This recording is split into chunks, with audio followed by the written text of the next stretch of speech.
Bom dia, Brasil! Boa tarde, Itália! Boa noite, Japão! Está começando mais um Dois Jornalistas de Galocha. Eu sou Carolina Dias. Meu nome é Lucas de Oliveira.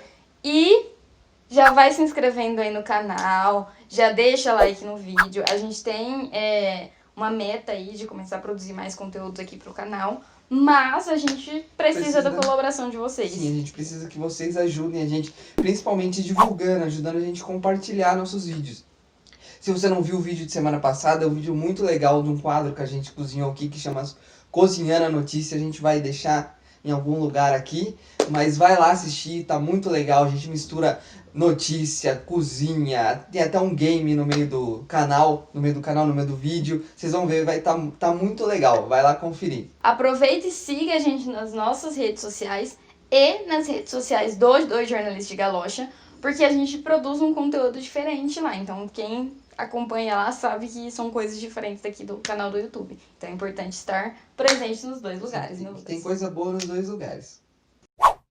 Eu acho que todo mundo já tá meio que por dentro aí da questão do que a Magazine Luiza divulgou na última sexta-feira, no dia 18 de setembro, que é o programa de trainee exclusivo para negros. Mas isso deu o que falar na internet, né, Lucas? E o porquê que a empresa resolveu fazer isso? A varejista viu que 53% do seu quadro de funcionários eram formados por pessoas negras ou pardas. Porém, apenas 16% tinham algum cargo de liderança dentro da empresa. Existem muitos dados e estatísticas, né, Lucas, que mostram a pequena parcela dos negros em cargos de liderança dentro das universidades, até por isso existem as cotas. Então a gente vai deixar alguns gráficos aí, enquanto a gente está falando isso, provavelmente está aparecendo aí na tela alguns números, para vocês entenderem um pouco mais de como é o cenário no Brasil em relação a oportunidades para negros, né? E como a Carolina falou, deu o que falar nas redes sociais isso aí, e muitas pessoas ficaram inconformadas de não poder participar desse trainee, desse processo de trainee, e aí voltou à tona todo aquele papo de racismo reverso, toda aquela balela que a gente conhece. Chato. Essa notícia ela repercutiu especialmente no Twitter, onde as pessoas começaram a falar, imagina se fosse ao contrário, se tivesse um processo seletivo só para brancos, vocês também estariam reclamando, mas na verdade isso é o cenário atual, né? E quando você quer falar de igualitário, então você tem que ter processos como esse que tornam as não iguais, mas pelo menos dão a chance das pessoas mostrarem seu potencial. Uma sociedade que se fala muito em meritocracia, ela só consegue existir se houverem ações afirmativas assim que deem oportunidades iguais para as pessoas. Porque aí sim a gente pode falar minimamente em meritocracia. Porque se não houverem coisas como isso, não vai haver uma sociedade igual. A gente pode até colocar aqui na tela agora imagens de processos de trainee de outras empresas, que mostra que 90% das pessoas são brancas, né? Vou até colocar um pouquinho mais de 90% são brancas, então não dá para falar que existem a mesma quantidade de oportunidades para negros, ainda existe o racismo estrutural, o racismo em si mesmo, em que as pessoas acabam optando pela cor de pele, pela raça, do que realmente pelo potencial da pessoa, né? E a gente tem que pensar nessas afirmativas como realmente uma reparação histórica, porque há um pouco tempo atrás a gente ainda estava falando de escravidão no Brasil, não faz muito tempo, cerca de 200, 300 anos atrás a gente ainda vivia uma escravidão no Brasil. E isso reflete nos dias de hoje. Se você for ver profissões como manicure, pedreiro, auxiliar de limpeza, ainda assim, em sua maioria, são feitas por pessoas negras. Então, tem que existir essas oportunidades para que a gente consiga, o minimamente possível, poder equalizar a nossa sociedade.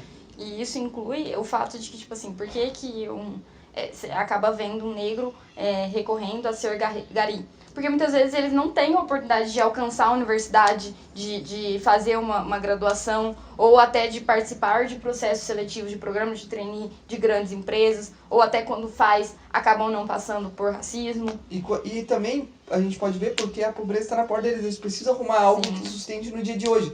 Eles não conseguem ter o tempo para investir nos estudos, ter 4 anos para você investir nos estudos, para mais para frente você procurar um emprego. Eles precisam de dinheiro agora. Então muitas vezes as pessoas ficam estagnadas não porque elas não querem, mas sim por falta realmente de oportunidade. Exatamente, tipo, a gente fez faculdade e, tipo, boa parte da faculdade, a gente fez a faculdade, no máximo era um estágio ali, tudo bem.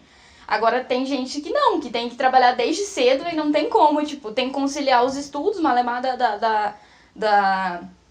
do ensino médio, com o trabalho de, sei lá, às vezes de 12 horas por dia. E tem gente que fala, vamos ser sinceros, se você tivesse que trabalhar o tanto que você trabalha hoje, você faria faculdade à Não, noite? eu não gente, faria. eu trabalho, eu trabalho muito e eu, tipo, gente, jamais volto pra faculdade, jamais penso em prosseguir uma carreira de estudos e tudo mais, porque não tem tempo, gente, não tem força, não tem Porque energia. tem muita gente que fala, não, quem quiser faz, mas Não não, é não assim. é assim, não é tão fácil. Ainda que a gente não trabalha no trabalho braçal, ainda a gente Sim. cansa um pouco mais a cabeça do que o próprio corpo, mas tem pessoas que chegam a esgotar o físico. Imagine você ter força ainda para sair, às vezes viajar 3, 4 horas para chegar na faculdade, Exatamente, de ainda ônibus, mais de entre quando, ida e volta. ainda mais quando a gente se fala num lugar como São Paulo, que tudo é muito longe, tudo você leva 3, 4 horas pra chegar, sabe?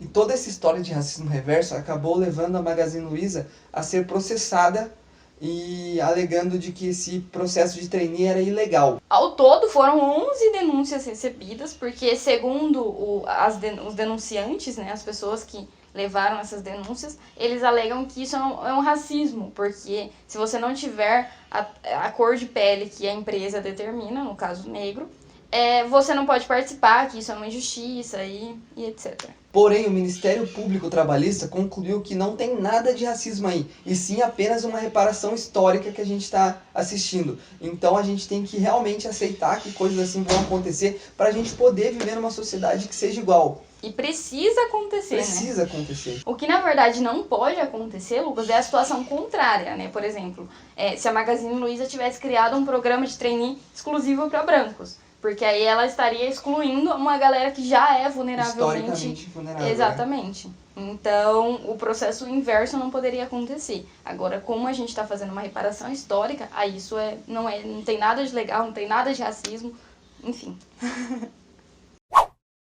E como esse não é o nosso lugar de fala, né, a gente resolveu pesquisar algumas pessoas que falam sobre esse tema de racismo reverso, o como não existe esse racismo reverso. A gente procurou algumas pessoas influenciadoras na internet, até em programas de televisão, né, Carol? Aconteceu, na verdade, inclusive no ano de 2019, né, no Big Brother de 2019, que a Paula, uma das participantes, inclusive ela ganhou, que ela era bem racista. A enciclopédia do BBB.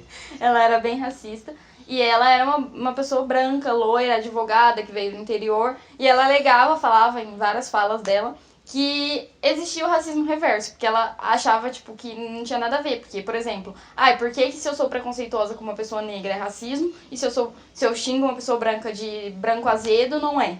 E aí, tipo, explicaram pra ela, acho que inclusive foi o Rodrigo que explicou pra ela que não deixa de ser uma ofensa, mas isso não se torna racismo porque não houve uma questão histórica em relação a isso.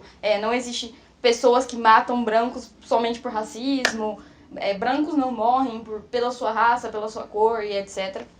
Então a gente vai deixar aí alguns vídeos para ilustrar. A gente até pensou em chamar outras pessoas para falar, mas tem tanto material na internet, sabe? Que a gente resolveu utilizar o que a gente já tem, porque a gente já falou tantas vezes sobre isso. Inclusive, a gente quer deixar aqui pessoas nos comentários, pessoas que falam sobre isso. A gente que vai deixar a roupa de algumas pessoas aqui, que explicam, elucidam muito bem por que o racismo inverso ele não existe. Caso você tenha algum amigo aí que fala isso, ó, deixa aí, a gente vai deixar bem grandão aqui, ó, racismo reverso não existe, tá bom? Pra você mandar pra ele, inclusive que ele veja isso e que a informação se multiplique. Nós como jornalistas, nosso intuito sempre é divulgar a informação para que o maior número de pessoas se conscientizem de que realmente o racismo reverso não existe e passem a olhar com outros olhos para situações como essa do Magazine Luiza. Então, a gente acha que é nosso papel social fazer isso. Muitas vezes, quando você conversa com uma pessoa branca sobre racismo, quando você fala das suas vivências como uma pessoa negra, a pessoa branca, muitas vezes com uma boa intenção, vem dizer: mas eu entendo o que você está falando, porque eu já sofri racismo também. Uma vez na escola, me chamaram de branquela azeda. Querido, você passou por isso uma vez, uma, duas, e agora eu te falo. E os negros que passam por isso constantemente. E, sinceramente, gente, quem dera se racismo fosse isso. Pois é, você foi chamado de branquela azedo. Só que aí, o que acontece? Você vai para sua casa, aí você liga a sua televisão. O que você vê? Pessoas brancas. Você saiu na rua, parou na frente de uma banca de jornal. Viu no jornal o quê? Pessoas brancas. Viu nas revistas o quê? Pessoas brancas. Em todo lugar que você vai, você se vê representado através das pessoas brancas. Você vira e fala, então, eu sou branca-lazer? Não, não sou branca-lazer. Porque eu sou, assim, as pessoas são iguais a mim. Eu vou falar da minha experiência, mas também vou falar de racismo reverso. Eu acho isso uma grande besteira. Porque racismo quem sofre é quem não domina as posições de mando. Então, por que os negros sofrem, sim, com o racismo? Porque eles não estão agora eles começam a estar, ainda bem, mas não estavam nas grandes empresas, não estão no governo, porque nós já monopolizamos esses lugares, né? Vai ver na universidade, vai ver nas escolas, vai ver no mercado de roupas. A culpa do racismo não é dos negros. E que é preciso que a gente faça um movimento antirracista branco. Ou seja, o protagonismo não é meu. O protagonismo é dos negros, ainda bem, né? Negros, negras, negres, né? Vocês é que têm o protagonismo. Então é isso, galera, o vídeo de hoje. Já se inscreve aí no canal, já comenta aí o que você acha dessa ação afirmativa, se você sabia sobre racismo reverso, enfim, comenta aí. Se inscreva, ativa o sininho também, que é muito importante para você receber nossos vídeos. Segue a gente nas nossas redes sociais, segue a gente nas redes sociais dos dois jornalistas de Galocha. E por hoje acho que é só, né? Até domingo que vem. Até o próximo domingo.